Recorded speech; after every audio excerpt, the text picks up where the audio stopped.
안녕하세요. 금나치마입니다. 오늘도 좀 재미있는 사례건이 있어가지고 안내를 해드릴까 합니다. 현재 직장을 다니시고 그리고 4대 보험 되시고 입사일이 2025년도 2월 3일 연봉은 약 3,400만원 정도 되신다고 합니다. 이분이 현재 이용 중인 대출은 없습니다. 신용카드 없습니다. 신용 점수 나이스가 703점에 KCB가 582점. 이분이 저한테 문의 주시는 내용은 직장인 햇살론이 가능하겠느냐 라고 문의를 주셨어요. 신용 점수만 보면은 뭐 안 좋긴 한데 한번 도전을 해볼 만하죠. 그런데 기존에 대출도 하나도 없고 신용카드도 없어요. 그래서 제가 이분한테 물어봤죠. 혹시 뭐 과거 개인회생이나 신용회복, 신용불량, 뭐 신용에 대한 제가 뭐 문제 된 적이 있었습니까? 라고 여쭤보니까 아니요, 그런 적 없는데요. 그런 적이 없어요. 아무리 대출이 없고 카드도 없다고 하더라도 신용점수가 이렇게까지 낮진 않은데 제가 봤을 땐 분명히 어떤 문제가 있었는데 없다고 하세요.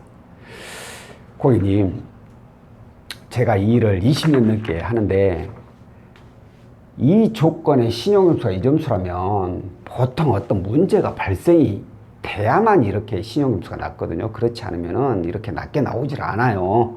또한 혹시라도 어떤 문제가 있더라도 저한테 알려주세요. 저한테는 상관없어요. 나중에 혹시라도 심사가 들어갔는데 심사부가 그런 걸 발견해가지고 부결 내는 것보다 차라리 제가 미리 확인해서 방어할 수 있는 건 방어를 하는 게 더 낫지 않겠어요? 라고 계속 얘기를 했어요.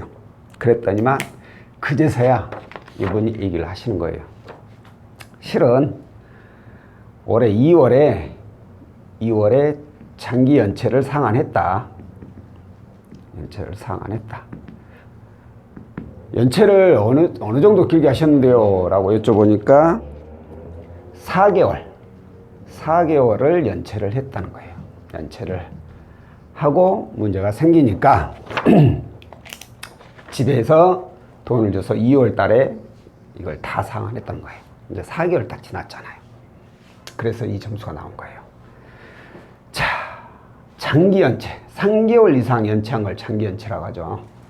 장기 연체 이력이 있으면 직장인 햇살로는 안 됩니다.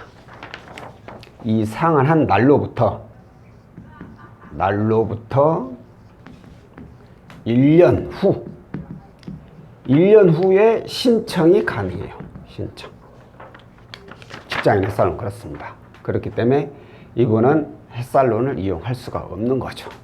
자, 오늘 제가 드리고 싶은 얘기가 뭐냐면 제가 몇 번 말씀을 드리긴 했지만 저희 이 대출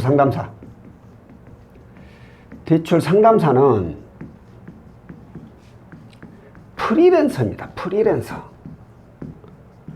프리랜서는 실적에 의해서 저의 소득이 높고 낮고 그래요. 이 말은 곧 실적이 높으면 제 소득 매달 받는 급여도 높아지고 실적이 낮으면 그만큼 소득도 적습니다.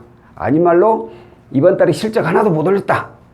그러면 다음 달에는 급여가 아무것도 안 나와요. 수당이 아무것도 없어요. 정말 짠한 직업입니다.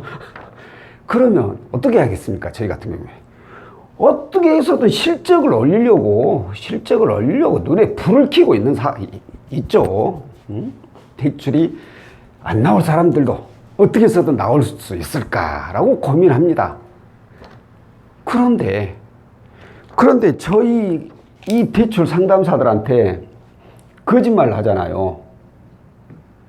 그러면 아니 말로 이분은 이것만 보완하면은 충분히 대출이 가능할 것 같은데 해서 진행을 해서 수익이 날 수도 있는데 그런 거짓말로 그냥 아무 일도 없는 듯이 얘기를 해버리면 찝찝하죠. 저희가 봐도 뭔가 찝찝한데 그 채무자가 알려주질 않으니까 어쩔 수 없이 알려준 내용대로만 진행하다가 결국 심사부에서 그게 들통이 나서 거절이 나버리는 경우가 있어요. 그러니까 저희 같은 대출 상담사한테만큼은 거짓말할 필요가 없어요. 이건 왜? 저희는 채무자 편이기 때문에. 말씀드렸듯이 어떻게 해서든 실적이 올라가야 되니까 어떻게 해서든 대출이 나가야 됩니다. 그래서 웬만하면은 저희가 채무자 편의 입장에서 생각해가지고 어떻게 해서든 승인이 날 수 있는 방향으로 그렇게 저희는 고민을 많이 하기 때문에 이분이 일부러 그런 건 아니겠죠. 창피해서 그랬겠죠. 이렇게 거짓말을 할 필요는 전혀 없다. 또 특히나 이런 분들 계십니다. 실질적으로 직장을 다니진 않지만 직장 의료보험에 어떤 직장에 소속돼 있어가지고 직장 의보가 납부가 되는 분들이 있어요. 4대 보험이 적용이 되는 분들이 있어요. 이런 분들 역시도 있는 그대로 저희한테는 말을 해주셔야 돼요.